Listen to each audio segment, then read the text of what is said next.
Good Monday evening, July 28th, and welcome to the NCWLIFE Evening News. I'm Grant Olson.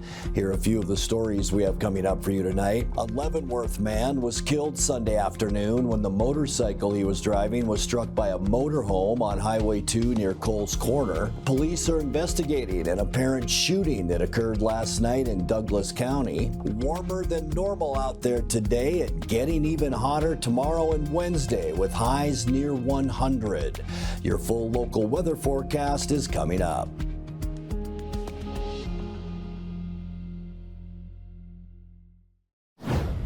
The discovery of human remains at a Spokane homeless encampment have put an end to a 3-year Okanogan County manhunt. The sheriff's office says the remains are those of Dylan Harrington, who's been sought by police ever since the February 2022 murders of David and Geraldine Covey on their property near Chesaw. Harrington, who was 25 at the time, was accused of shooting the couple, then burning and concealing their bodies. The sheriff's office now says the bones found in Spokane back in April have been compared with both DNA from the crime scene and DNA samples offered by Harrington's mother and brother. Dental records were also used to make a positive ID. The case made national news, and authorities had offered a $10,000 reward for Harrington's capture. Okanogan County Sheriff Paul Boudreau asked the public to keep the Covey family in their thoughts and prayers. A Leavenworth man was killed Sunday afternoon when the motorcycle he was driving was struck by a motorhome on Highway 2 near Coles Corner. The Washington State Patrol reports that 62-year-old Donald R. Anderson was driving a 1998 Harley-Davidson eastbound when he pulled over to the shoulder and attempted a U-turn in front of the motorhome. Anderson was declared dead at the scene. The two occupants of the motorhome were uninjured. The accident, which occurred about 5:30 p.m., tied up highway traffic in both directions for almost 3 hours. A semi-truck tipped onto its side and spilled its load of cherries this morning on Grant Road west of Pangbourne Memorial Airport. The Douglas County Sheriff's Office says the truck toppled just after 9 a.m. on the Grant Road curve east of South Union Avenue. The accident forced authorities to close Grant Road between Union Avenue and Urban Industrial Way roundabout until about noon for towing and cleanup. Under Sheriff Tyler Calley says the driver of the truck was injured and taken to Confluence Health Hospital, but the injuries were non-life-threatening. The load of cherries, however, was considered a loss. The city of East Wenatchee hopes a proposed public safety sales tax can reinforce its police budgets. The city plans an open house to share information about the measure from 5:30 to 7 p.m. Tuesday at East Wenatchee City Hall. The sales tax, which must be approved by the city council, would amount to 1.1% or about 10 cents on every $100 purchased. It would not be applied to prescription medication, most groceries, gasoline, or vehicle sales. The tax is expected to raise about $550,000 each year if approved, with the money dedicated to crime prevention and safety measures. The new revenue would also qualify East Wenatchee for about $125,000 a year in state grants to help with hiring and training new police officers. When we come back, a pedestrian is dead after stepping into traffic on West Broadway Avenue in Moses Lake Friday night. And a well-traveled route in East Wenatchee is closed this week for a storm sewer repair. I'm Grant Olson, and you're watching the NCWLIFE Evening News. Welcome to the summer of good.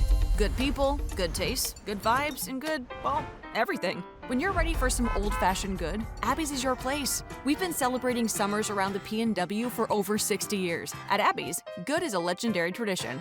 Holy pepperoni, Abby Man. It's the hometown hero bursting onto the scene this July at a special price, starring classic pepperoni, green peppers, and Italian sausage. One bite and wham. Don't miss the summer's biggest blockbuster. The hometown hero has arrived at Abby's. Between juggling groceries, preparing meals, and lending a helping hand, you're a hero without a cape. But who's there to support you? Aging and Adult Care honors caregivers like you. The relatives, friends, and neighbors helping loved ones remain safely at home. Aging and Adult Care offers chore services, respite, personal care, and more. Serving Chelan, Douglas, Grant, Lincoln, Adams, and Okanogan counties, call Aging and Adult Care at 1-800-572-4459 for caregiver support. There's no place like home, because home is where we're totally comfortable. It's where we can be ourselves and let our guards down. It's where we make memories, and we're always imagining new ways to keep it totally comfortable. Carrier, total comfort, totally happy. Call Alpine Air Heating and Cooling today. Your comfort is their priority. A pedestrian is dead after stepping into traffic on West Broadway Avenue in Moses Lake on Friday night. The Washington State Patrol says 73-year-old Alejo C. Gonzalez crossed the 40-mile-an-hour section of Highway 171 near Schnurella Avenue about 9:25 p.m. He was struck by a southbound Ford Expedition driven by a 41-year-old Moses Lake woman with her family on board. Gonzalez was not using the crosswalk. He was pronounced dead at the scene. The driver of the SUV was not ticketed, and the precise cause of the accident remains under investigation. Police are investigating an apparent shooting that occurred last night in Douglas County. According to Douglas County Sheriff Kevin Morris, deputies were dispatched to reports of a possible shooting near Northwest Empire Avenue and Goldcrest Street in East Wenatchee, involving two vehicles at 10:21 p.m. However, when deputies arrived, they found both vehicles involved. They both had fled. Later, deputies were notified that an individual with a gunshot wound to the leg was at the hospital.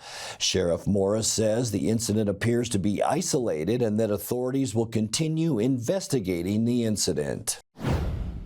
A well-traveled route in East Wenatchee is closed this week for a storm sewer repair. A damaged stormwater pipe running beneath North Baker Avenue needs rehabilitation, and workers plan to install a sleeve into the existing pipe, creating a new and durable water channel inside the old one.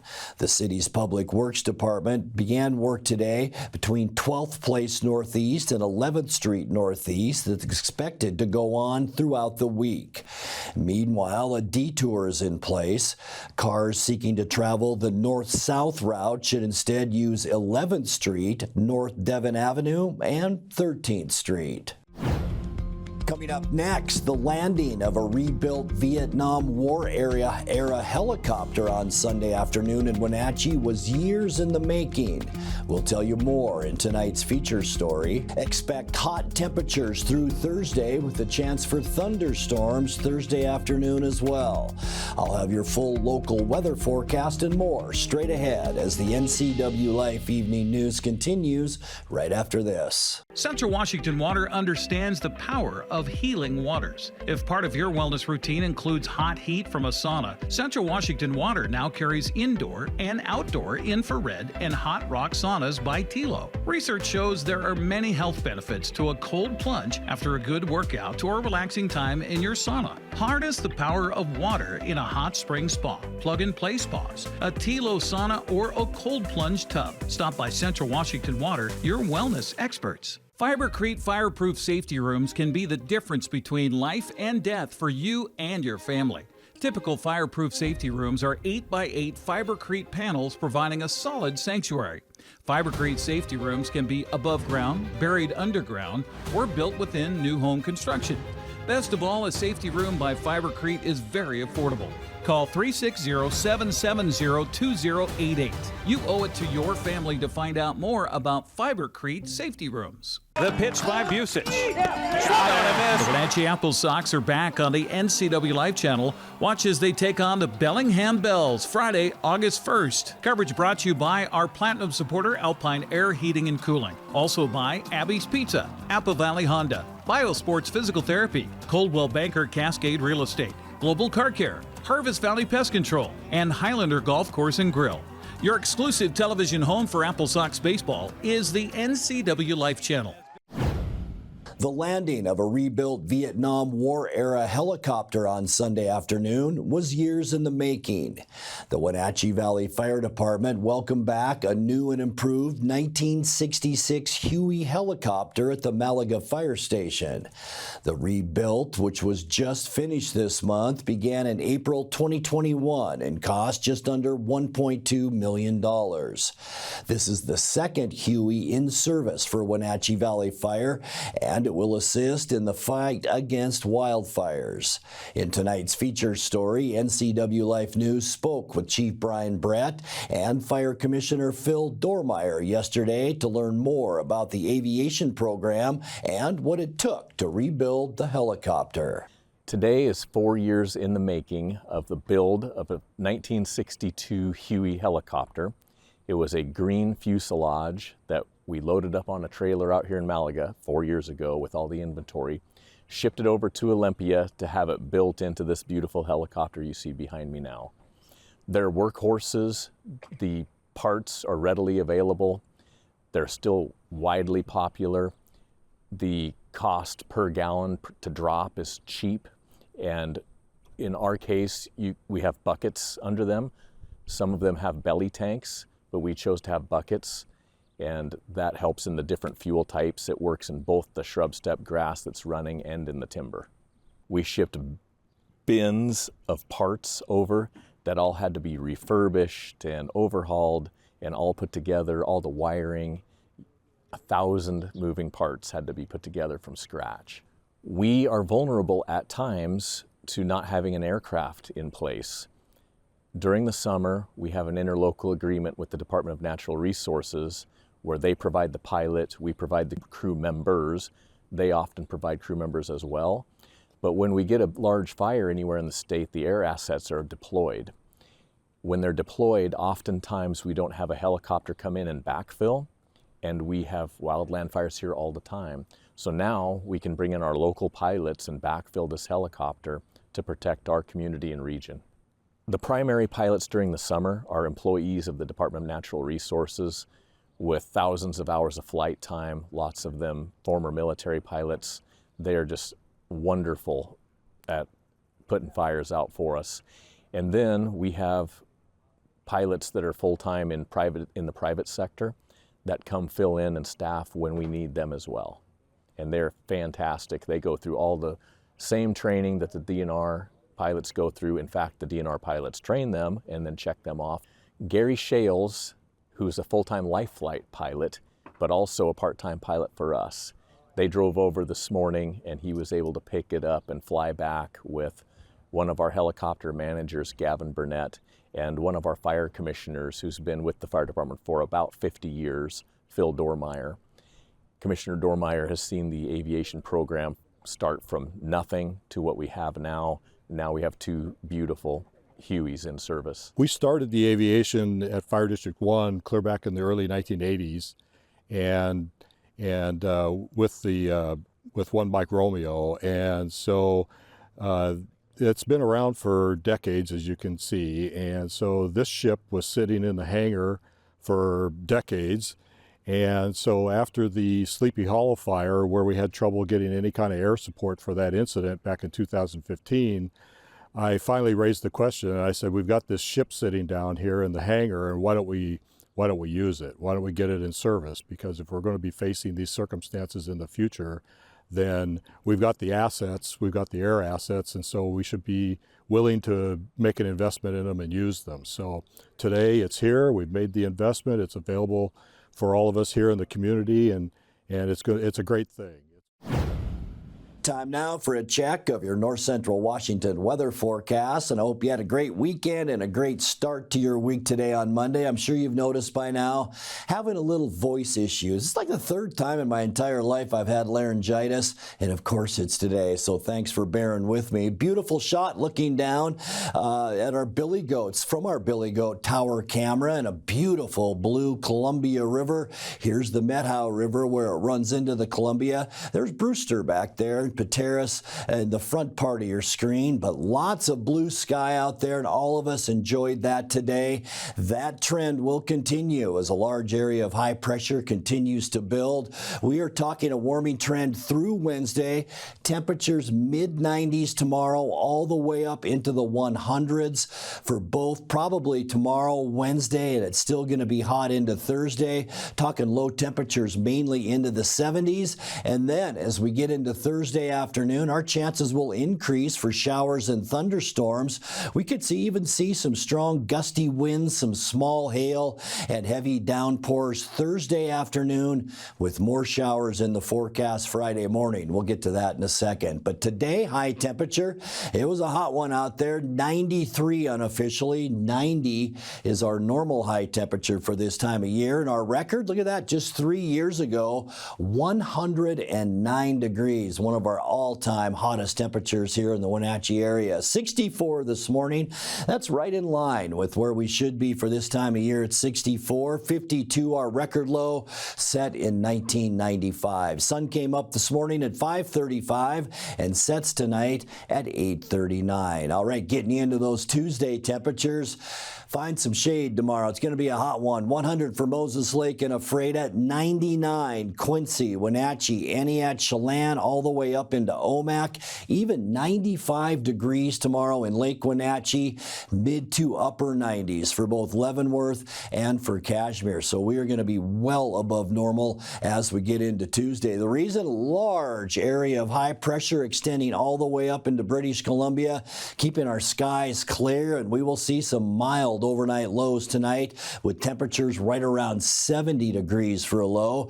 Here we go for Thursday. A ridge of high pressure directly over the Pacific Northwest. That's allowing all that desert southwest air to move our way. We're talking highs tomorrow afternoon right near 100 degrees, and we're going to be even a little bit warmer than that on Wednesday, even though I think we'll see some increasing clouds, and you can see that here. Maybe even some thunderstorms beginning to develop on Wednesday. Our high's still going to be hot with temperatures right around 100 for Wednesday. And for Thursday, mostly sunny skies. This little area of low pressure going to produce enough moisture to kick off thunderstorms right along the Cascade crests, pouring over into eastern Washington. So we'll have about a 30% chance of thunderstorms Thursday. Mid-90s our high temperature. And then by Friday morning, rain showers giving way to just partly cloudy skies, maybe even mostly sunny on Friday afternoon. Temperatures will continue a slow cool down though, with highs Friday right around 90 degrees. And then this weekend, boy, it looks nice. It really does. Sunny, maybe a little breezy on Saturday. Don't change plans because of that breeze. Seasonal highs with temperatures near 90, probably in the upper 80s for Saturday. And then as we end our weekend and end our forecast period, sunny on Sunday and warm. Pretty nice out there with high temperatures in the upper 80s. All right, taking a look at your 7-day forecast. 69 overnight tonight, 99 for your Tuesday, 100 with increasing clouds in the afternoon Wednesday.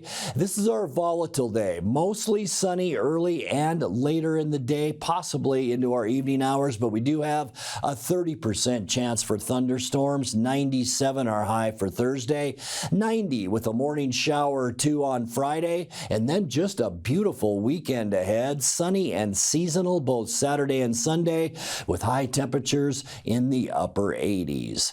And that's a look at your north central Washington weather forecast. Coming up next, tonight's sports report with Eric Granstrom and more as the NCWLIFE Evening News continues right after this. The pitch by Busich. Swung on a miss. The Wenatchee Apple Sox are back on the NCWLIFE channel. Watch as they take on the Bellingham Bells Friday, August 1st. Coverage is brought to you in part by Kennedy Real Estate Group, La Schwab, Sangster Motors, Save Mart, Tacos Chava, Together for Youth, and Valley Tractor. Your exclusive television home for Apple Sox baseball, NCWLIFE Channel, your local TV station.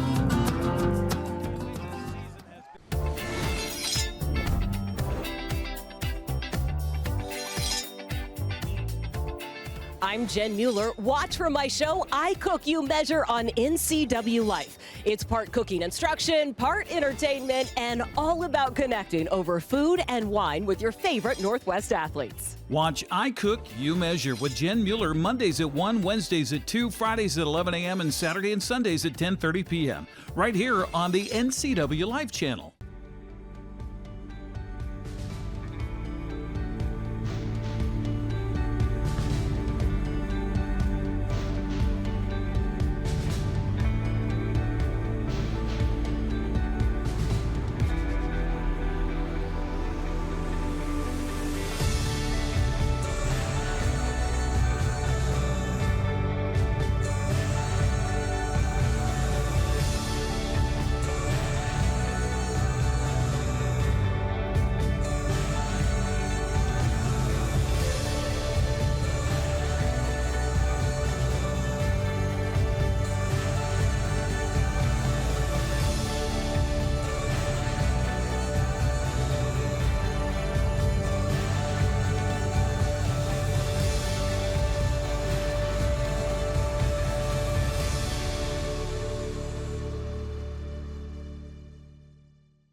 Well, a good Monday to you. While the Mariners were limited to just 2 hits in Anaheim, former Mariner Ichiro Suzuki was being honored in Cooperstown. Kyle Raleigh had one of Seattle's 2 hits Sunday and a 4-1 loss to the Angels, although it was a big one, his 41st home run of the season.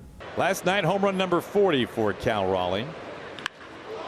Fly ball launched center field. Cal Raleigh leans into it, and it's gone. It disappears in center field. His 41st home run this year, tied for the most ever by a switch-hitting catcher in any single season. He is unreal, unbelievable, and he's a catcher doing this type of damage.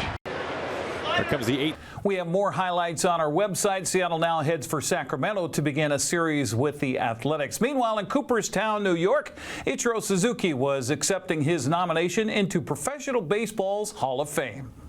Today, I am feeling something I thought I would never know again. For the 3rd time, I am a rookie. First, in 1992, after the Oryx Blue Wave drafted me out of high school. Then, in 2001, I became a rookie again at 27. When the Seattle Mariners signed me.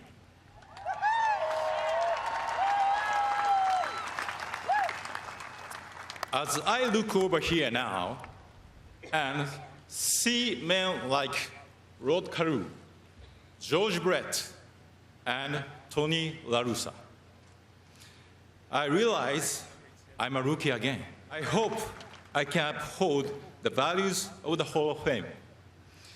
But please, I am 51 years old now, so easy on the hazing. You can get more of Ichiro's speech on our website as well. The Mariners will recognize Ichiro with the retiring of his number at T-Mobile Park coming up on August 9th.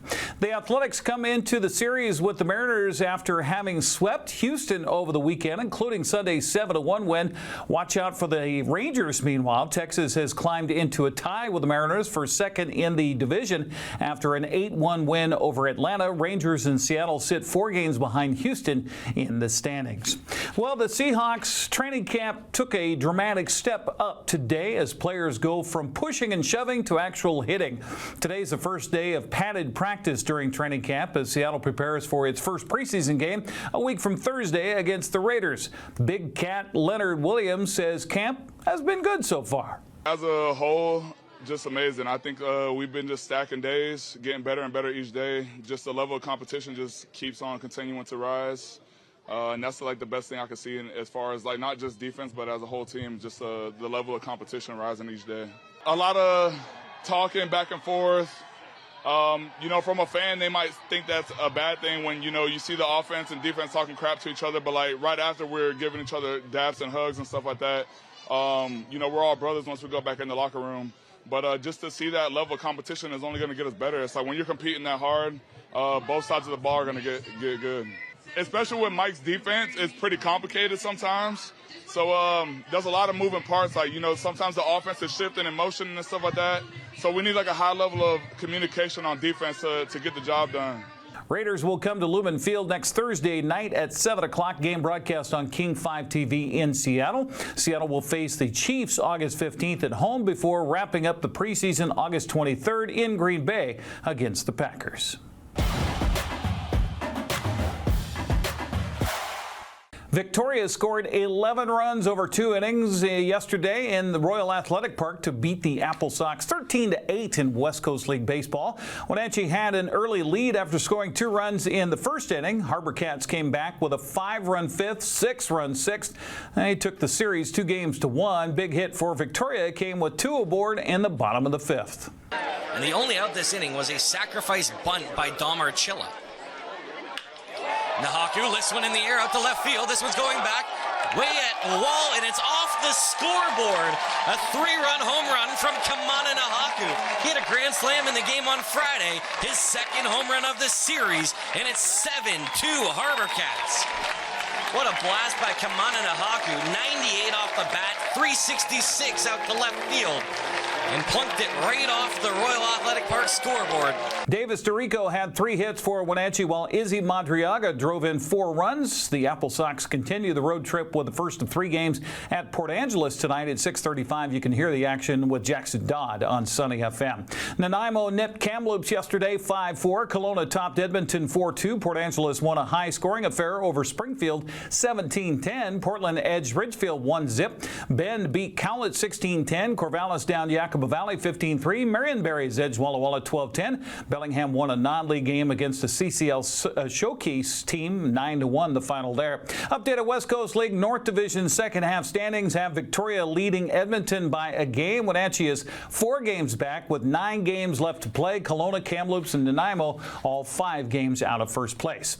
WCL Commissioner Rob Nyer recognized 2 Apple Sox players with the league's Player of the Week honors. Lewis and Clark State's Izzy Madriaga is the Player of the Week, while Utah Tech's Easton Brooks is the Pitcher of the Week. Brooks was recognized for his 7 innings of relief pitching against Edmonton on July 23rd. The right-hander struck out 9 while not allowing a run to earn the victory. Madriaga hit safely in all 6 games for Wenatchee, including 4 multi-hit efforts. He hit .462 for the week with a double, 13 RBI, and 6 runs. By the way, following the series in Port Angeles, Wenatchee returns home for the final homestand of the season, the regular season, against the Bellingham Bells Friday night. NCWLIFE will broadcast the game live. Yours truly, Brandon Schmitten, with the call. Our pregame beginning at 6:30. That's a check of sports news. I'm Eric Granstrom. Have a happy Monday. And that will do it for our newscast tonight. For more news from around North Central Washington, you can find us at NCWLIFE.com, on our social media channels, or on our mobile app for iPhone and Android. And remember, if you see news happening, we'd like to hear from you. Email us at news@ncwlife.com or give us a call at 888-6295. I'm Grant Olson. Thanks so much for being with us, and have a great night.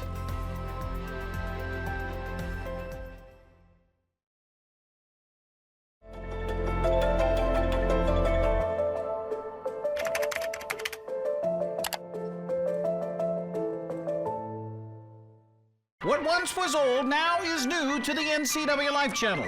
Tune in for Bonanza, Superman, The Andy Griffith Show, The Beverly Hillbillies, The Invisible Man, The Lone Ranger, and The Lucy Show. Check your program guide for classic programming on NCWLIFE channel, your local TV station.